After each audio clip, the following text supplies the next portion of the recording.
Olá, tudo bem? A paz seja contigo. Mais uma vez, nós vamos dar sequência na nossa leitura bíblica anual e o texto de hoje vai estar em Gênesis, do capítulo 8 até o capítulo 11, tá bom? Bom, nesse capítulo eu gostaria de destacar dois pontos. Primeiramente, a prova que Noé passou e depois o momento pós-prova, né? Que houve um momento de relaxamento, que ele teve ali alguns problemas, né? Que trouxeram ali dificuldades, tanto para ele quanto para a família dele. E dentro dessas duas situações, eu vou tentar tirar algumas lições práticas para que nós possamos meditar e aplicar na nossa vida de forma que a gente também viva as vitórias que Noé viveu, mas evite algumas situações que ele passou por falta de vigilância. Então vamos estar falando um pouquinho a respeito disso. Primeiramente, nós vimos no capítulo anterior que o juízo ia ser derramado sobre toda a terra e que Noé tinha tido uma ordem, uma direção para que a arca, né, ela fosse construída, a fim de que houvesse livramento tanto para ele quanto para a família dele. Então nós vemos o seguinte, que quem anda com Deus realmente tem direção do alto e tem livramento sobre a sua vida. Mas dentro dessa questão do livramento, existe também algumas ordens. E mediante a obediência a essas ordens é que realmente as promessas de livramento, as promessas de bênçãos, elas vão acontecer sobre as nossas vidas. E ali Noé ele teve que construir a arca, ele teve que trabalhar e trabalhar duro, né? Dentro da construção não era simplesmente um barquinho, mas era uma arca que ia conduzir não somente a família dele, mas toda a espécie de animais que haviam na época. E o negócio era realmente grande, né? Algo trabalhoso de ser construído. Ele teve que ter muita perseverança dentro desse trabalho para continuar acreditando ali nas promessas de Deus, no juízo de Deus e para poder viver o livramento com relação a isso. E uma vez que a obra foi terminada, quando ele entrou na arca, nós vimos que ele também, as águas do dilúvio começaram a cair sobre a terra. E foram 40 dias consecutivos de chuva, e depois desses 40 dias foram mais 150 dias para que ele pudesse ali, para que as águas elas pudessem escoar e ele novamente sair da água e dar sequência na sua vida. Então ele teve que esperar um período ali de 190 dias, né? Então foram várias vezes, pouco mais de 6 meses ali, que teve essa duração da prova na vida dele. E uma das coisas que nós vemos é que ele teve que ter a paciência, porque a arca provavelmente não era o melhor lugar do mundo para se estar, mas era o lugar que trazia o livramento, era o lugar que trazia a vida. Fora da arca só existia a morte. Ele teve que pacientemente esperar pelo tempo da prova, perseverar naquele lugar, para que realmente a bênção pudesse ser alcançada e ele pudesse passar por aquela situação.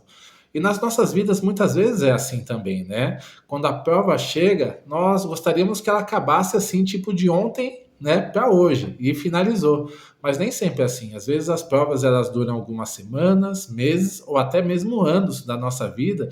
Nós passamos por uma determinada situação, mas uma vez que nós acabamos de passar pela prova, a prova ela vai gerar algumas situações sobre a nossa vida. Vai gerar perseverança, vai gerar paciência, vai gerar esperança, porque nós vamos confiar cada vez mais em Deus e nós vamos ver o livramento dele se manifestando na nossa vida durante todo o período da dificuldade, todo o período da provação. Então a provação ela faz parte sim do nosso crescimento espiritual, do nosso crescimento no relacionamento com Deus, e todas as provas, quando elas estão realmente debaixo do propósito do Senhor, não são frutos de más escolhas na nossa vida, elas vão gerar fruto e fruto de justiça para nós, vão gerar crescimento e vão gerar um efeito sobre a nossa vida de forma que nós fiquemos mais experientes, mais perseverantes e a nossa fé seja aumentada de forma que nós possamos viver ainda mais as promessas de Deus. Então as provas elas fazem parte da vida, mas o Senhor é conosco, nos dando livramento, nos ajudando durante o período de prova, que esse período pode até ser um pouco mais longo, mas se nós perseverarmos e estarmos no centro da vontade de Deus, nós vamos vencer e a prova ela vai cessar porque ela tem um dia para terminar e para trazer efeitos sobre a nossa vida. E o outro ponto que muito me chamou a atenção nessa leitura de hoje, que eu gostaria de compartilhar com vocês, foi o pós-prova, né? Depois que Noé saiu da arca, ele erigiu um altar ao Senhor, ele ofereceu sacrifício ao Senhor, ele recebeu, né, a promessa de ter uma aliança juntamente com ele, a família dele, com o Senhor. Então houve uma série de bênçãos, uma série de circunstâncias que culminaram ali num crescimento espiritual, num conhecimento mais profundo de Deus e na geração de uma autoridade. E isso foi bênção na vida dele. Mas, porém, depois, quando ele retomou a vida normal, que ele começou a trabalhar, né, a plantar sua vinha, aquela coisa toda, ele caiu no erro. Ele acabou entrando numa bebedeira, né? E quando ele entrou naquela bebedeira, ele perdeu a consciência, perdeu os sentidos ali, ficou nu, né? Teve uma situação de vexame diante da sua casa e da sua família, e aquela situação também despertou no filho mais novo dele lá, aquele espírito zombeteiro, que culminou também numa maldição sobre a vida dele e sobre a descendência dele.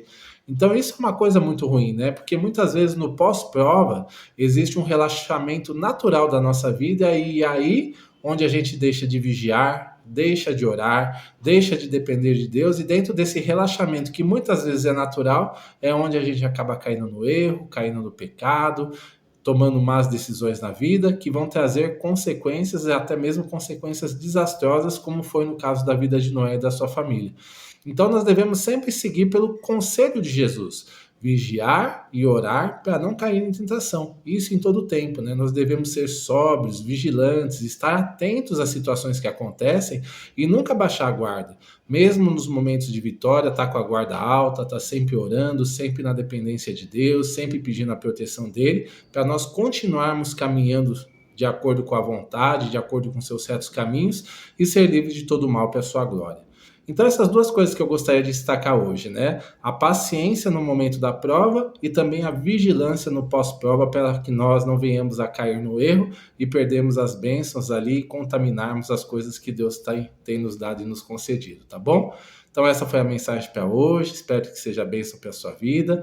Que Deus abençoe o seu dia e fique na paz.